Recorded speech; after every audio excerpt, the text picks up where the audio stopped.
Semoga video ini sampai kepada Pak Gubernur Sumatera Selatan, yaitu Pak Herman Deru. Nah, jadi di sini kami ingin menyampaikan kekecewaan mendalam kami terkait kondisi jalan lintas di Provinsi Sumatera Selatan yang masih banyak rusak parah, guys.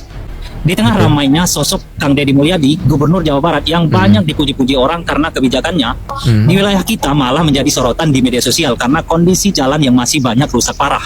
Apakah Bapak mengetahui setelah memasukkan anak Bapak ke barak militer, Pak KDM akan menjadi viral?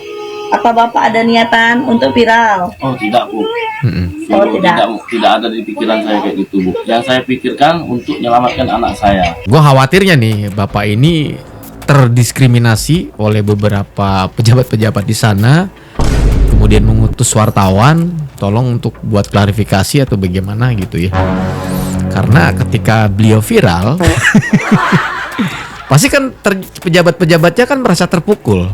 Pak Deddy, lihat Apa tuh, jalanan saya ditambal-tambal Pak Deddy gara-gara Pak Gubernur mau datang katanya. Tapi sayang gubernurnya bukan Pak Deddy, tapi Kiai Mirza. Ini di Lampung. Tuh di kondisinya Lampung. lagi pada kumpul semua. Kan lewat sini. Saya parkir cus gitu kan. Ya Allah, jalannya begini. Pejabat semua yang datang. Jakarta buka kasino ilegal pertama, pemerintah langsung untung 200 miliar. Araya kabarokan kumanya si koplok. Bukan makan korban jiwa kan. Gubernur bukan ngurusin warga, malah sibuk mindahin patung. Sekarang malah ngurusin orang ngerokok di tempat karaoke hingga klub malam. Jangan-jangan sering nge-club nih.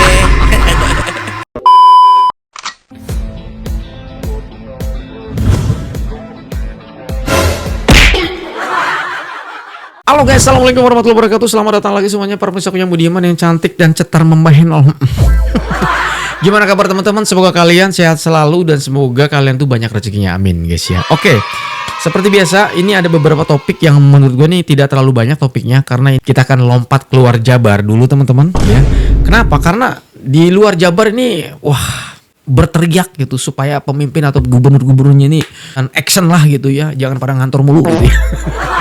Mungkin kita akan coba masuk ke wilayah Lampung, Palembang, dan juga Jakarta. Karena Jakarta ini gue dengar masyarakatnya lagi pada demo nih terkait mengenai kebijakan. Ditambah lagi nih guys, Jakarta ada salah satu TV luar ya yang meliput mengenai tawuran. Ini repot. Nama media TV-nya itu kalau nggak salah CNA. Waduh, ini repot ya. Kita gas menuju TKP and play. Apa nih? Warga Sumsel bersuara. Nah ini Sumatera Selatan, ini Palembang ya. Semoga video ini sampai kepada Pak Gubernur Sumatera Selatan, yaitu Pak Herman Deru. Nah, jadi di sini kami ingin menyampaikan kekecewaan mendalam kami terkait kondisi jalan lintas di Provinsi Sumatera Selatan yang masih banyak rusak parah, guys. Nah, ini salah satu kondisi jalan lintas di Kabupaten Musirawas. Jalan yang berlubang dan tidak rata ini membuat perjalanan menjadi tidak nyaman, bahkan membahayakan bagi keselamatan pengendara. Dan kurangnya perawatan jalan secara berkala, menurut kami ini menunjukkan ketidakpedulian pemerintah terhadap infrastruktur dasar. Jujur, sebagai warga Sumatera Selatan, kami sangat merasa malu dengan kondisi ini. Di tengah ramainya sosok Kang Deddy Mulyadi, Gubernur Jawa Barat yang banyak dipuji-puji orang karena kebijakannya, di wilayah kita malah menjadi sorotan di media sosial karena kondisi jalan yang masih banyak rusak parah. Nah, sebenarnya yang kita harapkan kepada Gubernur Sumatera Selatan, yaitu Pak Herman Deru, sebenarnya tidak haruslah punya gebrakan-gebrakan seperti Kang Deddy Mulyadi. Tetapi paling tidak infrastruktur dasarnya dulu deh yang diperhatikan. Karena kapan lagi Sumatera Selatan ini bisa maju kalau permasalahan jalan rusak aja masih belum bisa diatasi. Nah, buat warga Sumatera Selatan, coba kalian komen dulu, jalan di daerah mana saja yang masih banyak rusak parah, dan sebutkan lokasinya guys. Ini nama akun TikToknya Rama News ya, silakan kalian mampir, khusus mungkin buat teman-teman yang ada di Sumatera dan khusus mungkin di Sumatera Selatan. Poin penting dari video ini yang beliau sampaikan, mungkin beliau ingin mensuarakan mengenai kondisi jalan yang ada di Sumatera Selatan atau di Palembang tersebut. Nama tempatnya mungkin tadi sudah kalian tonton videonya ya, nama tempatnya atau jalannya sudah disebutkan sama beliau.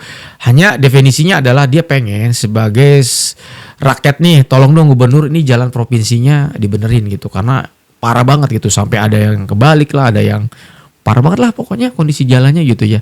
Dan sekali lagi ini momennya ini pas ya, jalan provinsi di Sumatera Selatan rusak parah. Kemudian berteriaklah beliau kepada pemerintah setempat, khususnya mungkin ke gubernur, karena itu gue yakin banget memang udah menjadi prioritas utama bahwa jalan provinsi harus dibenerin dulu, baru nanti masuk ke jalan kabupaten, kemudian masuk lagi ke jalan desa gitu ya. Poksinya pas banget gitu ya. Kadang-kadang kan gini, ada yang teriak-teriak misalnya Pak jalan di tempat saya jelek gitu. Nah itu kan teriaknya ke gubernurnya, kemudian jalan yang pengen dibenerin adalah jalan kabupaten atau jalan desa. Itu menurut gue kurang pas gitu ya. Tapi nggak apa-apa sih, biar viral. Apalagi kalau misalnya nyebut KDM gitu ya, udah otomatis tuh bakal viral tuh video. Berita Sumsel viral. Oh ini kemarin orang yang ketemu sama Pak Deddy Mulyadi guys ya, yang anaknya mau dimasukin ke barak militer itu kan. Oke kita coba mendengarkan. Kita terima kasih untuk waktunya Pak ya. Iya Bu. Ini kita meluruskan untuk berita yang sedang viral Bapak ya. Wah Bapak Oke. nih. Pak ya, ini tujuan atau motivasi Bapak untuk ketemu Bapak KDM itu untuk memasukkan anak Bapak ke militer ya? Iya, ke barak militer. Karena apa lah Pak itu? Nah, itu gara-gara saya lihat di YouTube dan TikTok Bu, bahwa kalau anak nakal dimasukkan di sana, pas pulang jadi baik. Oh iya.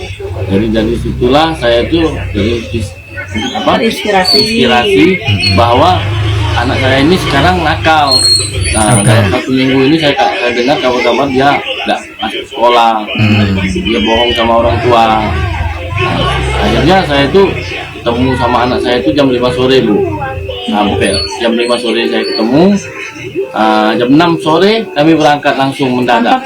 Tanpa persiapan Bu. Wow. Dan ongkos kami berangkat pun sampai jual gelang dulu nitip sama kawan. Langsung dadakan berarti, Karena Pak ya? saya Gade takut ya? untuk nunggu undur waktu, takut anak saya kabur lagi. Kalau dia kabur lagi, yang dibilang sama orang-orang dan kawan-kawan tuh nanti dia kena narkoba tadi, tapi kebablasan Bu. Oh iya dia kan Jadi narkoba saya ya. secepat mungkin saya bawa dia ke Jawa Barat. Nah, pertanyaan kita selanjutnya Pak ya, apakah Bapak mengetahui setelah memasukkan anak Bapak ke barak militer, Pak KDM akan menjadi viral? Apa Bapak ada niatan untuk viral? Oh tidak Bu. Oh, Sungguh tidak. tidak ada di pikiran saya kayak gitu Bu. Yang saya pikirkan untuk menyelamatkan anak saya. Oh. Karena anak saya ini masa depannya masih panjang Bu. Ya karena saya pikir kalau sudah kena narkoba ini kalau tidak cepat diatasi, ya nanti akan berlarut-larut, akan bahaya untuk dia kan, dan untuk semua orang. Jadi dengan saya berpikirnya positif aja biar anak saya itu sehat, saya lihat di YouTube dan di TikTok ada tempat penitipan anak di barak, saya bawalah anak saya Bu, demi untuk menyelamatkan anak saya. Tidak ada maksud apapun Bu. Itu butuh waktu berapa lama Bapak ketemu Bapak KDM? Saya berangkat itu hari Sabtu hari Sabtu jam 6 sore sampai di Bandung jam 10 kurang lebih pagi. Hari Minggu. Nah, hari Minggu saya istirahat di sebelah rumah dinas Bandung Pak KDM. Ternyata Bapak tidak bisa ditemui. Terus hari Senin saya ketemu lagi sama penjaga yang di rumah dinas. susah ya Disuruh pengen ketemu. saya coba ke rumah pribadi di Subang. Jadi saya jumpa di sana, sudah di sana dan juga hampir juga putus asa Bu. Wow. Karena ditolak berhubungan karena kita orang luar kota dan juga ya bukan warga situ. Jadi saya ini disuruh balik dulu lah katanya kan. Jadi pas malamnya itu, malam Selasanya itu saya balik Bu. Sudah sampai di Jakarta jam 12 malam kurang lebih, sampai udah masuk perbatasan Jakarta ada telepon Bu bahwa anak saya itu bisa ketemu sama Pak KDM pada hari Selasa jam 10 pagi. Itulah kebaikan, alhamdulillah, mungkin rezekinya anak saya. Ya, dan mungkin itu untuk kebaikan kami semua. Alhamdulillah setelah ketemu Pak KDM direspon dengan baik. Berarti Bapak tidak tahu sama sekali dan tidak menyangka bahwa akan seviral sekarang Pak ya? Tidak ada sama sekali Bu, karena nggak ada pikiran saya hanya ingin ketemu Pak KDM, tolong terimakan anak saya untuk diterima di barak militer itu. Pengen bikin anaknya gitu ya. Tolong bantu biar anak saya sehat. Alhamdulillah ada buktinya semua Bu, dikirim setiap setiap kegiatan dia. Nah, nanti dikasih kita aja buat kita ini Pak ya. Oh, boleh, konfirmasi boleh, ya, Pak, boleh, ya. boleh. Berarti memang benar Bapak ini niatnya memang meluruskan anak, tidak ada embel-embel lain. Nggak ada Bu, nggak ada. Saya nggak ada mau niat untuk menjatuhkan nama baik Sumsel, tidak ada mau menjatuhkan nama baik Oki, baik Bupati, baik Gubernur. Saya tidak ada maksud apapun. Karena niat saya itu hanya untuk nyelamatin anak saya. Karena saya lihat di media pun dimanapun, saya cari di Palembang belum ada Bu. Yang ada cuma di situ. Ya, itulah makanya saya bawa langsung ke Jakarta, ke Bandung Bu. Berarti untuk menetralkan semuanya memang benar-benar niat personal orang tua yang Iya. ingin melindungi anaknya ya Pak ya. Betul. Ke jalan yang baik, Benar. biar tamat sekolah. Semoga kedepannya bisa menjadi tentara Pak ya. Amin. Amin. Memang itu tujuannya Bu. Pendidikannya Pak ya. Amin ya Allah. Terima kasih waktunya Mas. Ketika mendengarkan wawancara ini seolah-olah ada sesuatu yang, mohon maaf ya, kayak ada diskriminasi, tapi mudah-mudahan nggak ada ya. Itu gue khawatirnya nih bapak ini terdiskriminasi oleh beberapa pejabat-pejabat di sana, kemudian mengutus wartawan tolong untuk buat klarifikasi atau bagaimana gitu ya. Karena ketika beliau viral pasti kan pejabat-pejabatnya kan merasa terpukul. Ya sesuai dengan konten yang udah pernah gue tayangkan gitu ya. Judulnya kan paham kalian kan itu, bikin dongkol gitu. Iya kan? Viral kan ini. Wah, pejabat-pejabatnya di wilayah Sumatera Selatan kalau nggak salah ya. Pada dongkol. Makanya mungkin diutuslah wartawan mungkin ini mah ya. Tolong Pak buat klarifikasi Pak gitu. Biar orang-orang di atas sana mendengar dan melihat bahwa Bapak datang ke sana memang punya pernyataan, memang ingin menyelamatkan anak Bapak, bukan untuk pengen viral. Ada yang dongkol ini. Siapa sih? Pak Dedi, lihat Apa tuh, jalanan saya ditambal-tambal Pak Dedi gara-gara Pak Gubernur mau datang katanya. Tapi sayang Oke. gubernurnya bukan Pak Dedi, tapi Kiai Mirza ini di Lampung. Tuh Oh, di kondisinya Lampung. lagi pada kumpul semua. Rencananya datangnya hari ini, tapi lihat tuh. Biasa ini namanya cari muka. Mohon maaf, sepenglihatan gue nih memang jalannya juga jelek. Kemudian ditambal. Tempat pertemuannya antara gubernur dengan pejabat, mungkin ada wali kota kah, mungkin ada bupati kah, mungkin di tempat tersebut. Ya kan kelihatan tuh dilewatin sama gubernur gitu. Artinya pejabat-pejabat itu pasti datang, mungkin ada kadesnya juga. Apa nggak malu ya? Sampai warganya sampai teriak begitu. Kan lewat sini. Saya parkir cus gitu kan. Ya Allah jalannya begini. Pejabat semua yang datang. Jakarta buka kasino legal pertama pemerintah langsung untung 200 M. Ini seriusan nih. Jakarta buka kasino ilegal pertama pemerintah langsung untung 200 miliar. Araya kabarokahan kumanya si koplok judi dilegalkeun. Korupsi ngagararong diararantok. Geus moal aya kabarokahan negara teh euy. Okoh mayoritas Islam tapi kalakuan juga jin dajal. Jakarta buka Buset, dipanggil jin dajal. Ampun aing. Parah amat Jakarta. Tawuran di JIS tewaskan remaja, 8 pelajar ditangkap polisi. Wah, tawuran Jakarta nih, guys. Tuh kan makan korban jiwa kan. Gubernur bukan ngurusin warga, malah sibuk mindahin patung. Mindahin anu kucing. Mindahin apa be dipindahin sama dia. Aduh. Kan mindahin patung kok. Emang udah bertahun-tahun gue di situ itu patung. Ngapain galah dipindahin ya?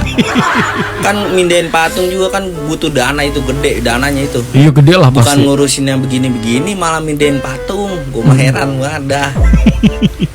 Tuh sekarang malah ngurusin apa namanya orang ngerokok di tempat karaoke hingga klub malam. Ngapa? Jangan-jangan sering nge-club nih. Ini aneh emang nggak nuduh ya Pak. Cumanan ya namanya bapak ngelarangnya begini bukan ngurusin yang lain. Iya Lebih tapi penting masuk akal kan. malah ngurusin patung, ngurusin kucing, ngurusin ini klub malam. Aduh deh. ngabisin anggaran orang pugu lagu baik dah. Ini warga Jakarta orang yang protes apa gimana ini? Pada teriak apa, Bang?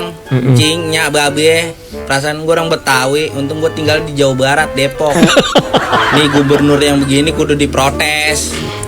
Jangan pada jedok, gue ngabisin duit anggaran yang orang pugu lagu. Orang Depok ini. Udah pada bersuara apa?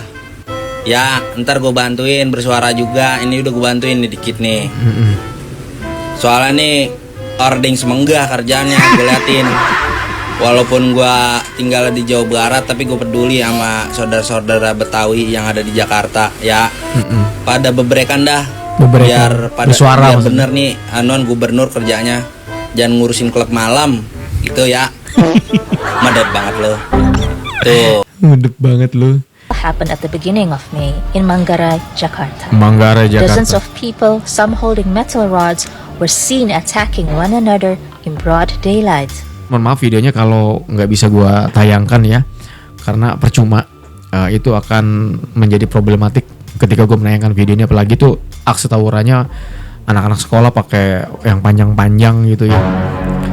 Ini sampai masuk berita TV luar negeri loh guys. Nama sosial medianya ini CNA. Itu pokoknya ini masuk media luar negeri lah gitu ya. Para Pramono. Alangkah baiknya kalau misalnya ada barak militer gas gitu loh, Pak. Daripada tawuran mulu, Pak. Disuruh masuk perpustakaan, Pak. Aduh, boro-boro, Pak. Sekolahnya mereka pada bolos aja. Mendingan udah, Pak. Udah ayo barak militer tuh. Tawuran mulu itu, mana parang-parang tuh ada yang meninggal lagi, Pak. Sampai masuk berita luar negeri loh, Pak. Tawuran itu. Ampun aing. Momen 100 hari Pramonodul Koalisi Masyarakat Sipil datangi Balai Kota, sampaikan 8 poin kritikan. Tuh kan, dikritik lagi sama masyarakatnya. Aduh, bahkan tadi siang gue lihat ada yang demo loh di Jakarta itu terkait mengenai ya 100 hari ini tidak sesuai dengan apa yang dipidatokan atau apalah gitu ya. Ada videonya, cuman gue cari sempat hilang guys. A few moments later. Unjuk rasa massa mahasiswa di depan kantor Balai Kota Oh, Jakarta iya, ini bener nih. Selasa siang ricuh. Massa aksi dan polisi terlibat saling dorong. 4 pengunjuk rasa diamankan polisi.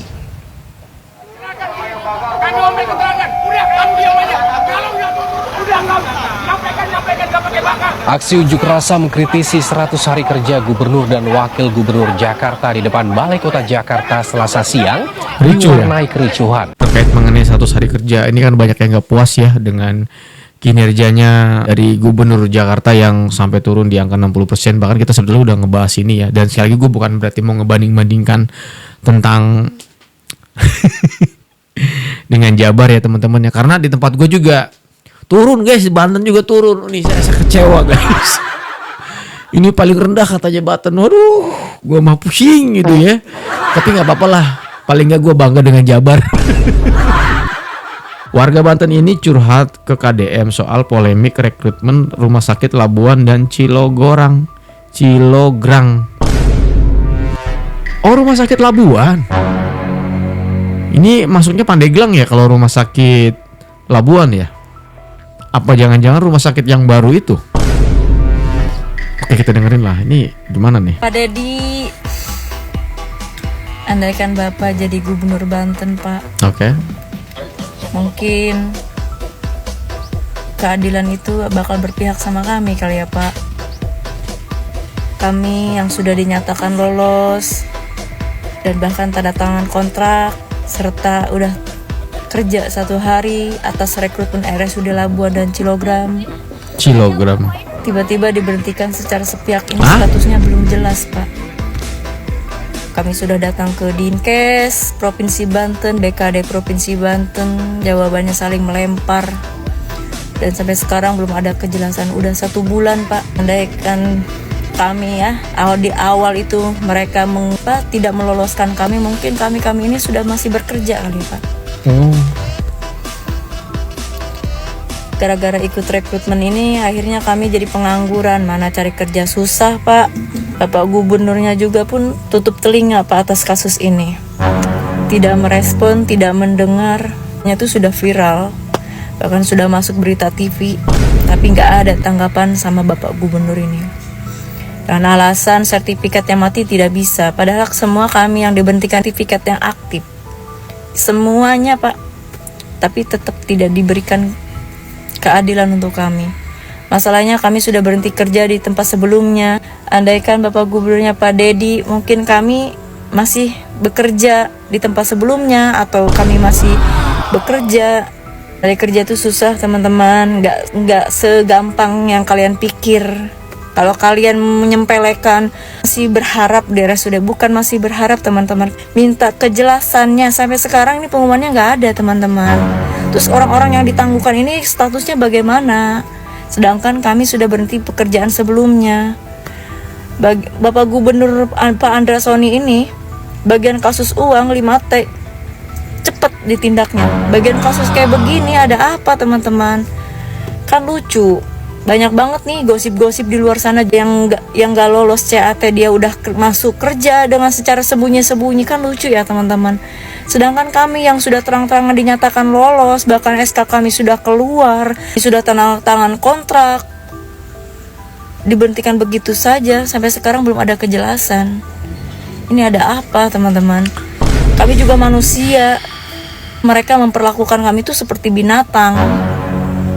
Lucu gitu. Setiap kami menghadap ke provinsi, ke Dinkes, BKD, jawabannya tuh saling melempar. Seolah-olah tuh kami yang salah, padahal kami hanya mengikuti proses tahapan-tahapan rencana mereka. Sekarang udah 1 bulan kasusnya ini, aduh, kejelasannya nggak ada teman-teman. Bapak Gubernurnya pun ada apa Pak? Andaikan Bapak Gubernur Pak Dedi sih, kayaknya disikat habis kali ya ini orang-orang kayak begini Pak. Aduh, bener. Kami yang dijolimin kayak begini, astagfirullahaladzim, yang tadinya kami kerja jadi pengangguran, mana kerja susah Pak. Teman-teman kami ada yang masih punya anak pada sekolah, mereka butuh biaya. Tiap hari makan butuh biaya. Kok tega amat gitu. Waduh, Bapak Gubernur Pak Andra Soni, tolong didengarkan ya suara jeritan rakyat. Ya ini masih di tempat gua guys, di Banten ya. Jangan bikin malu dong Pak. Hampura Paknya, tolong dong Pak ditindaklanjutin. Kalaupun Bapak nggak bisa, minimal kan bisa menugaskan orang lain.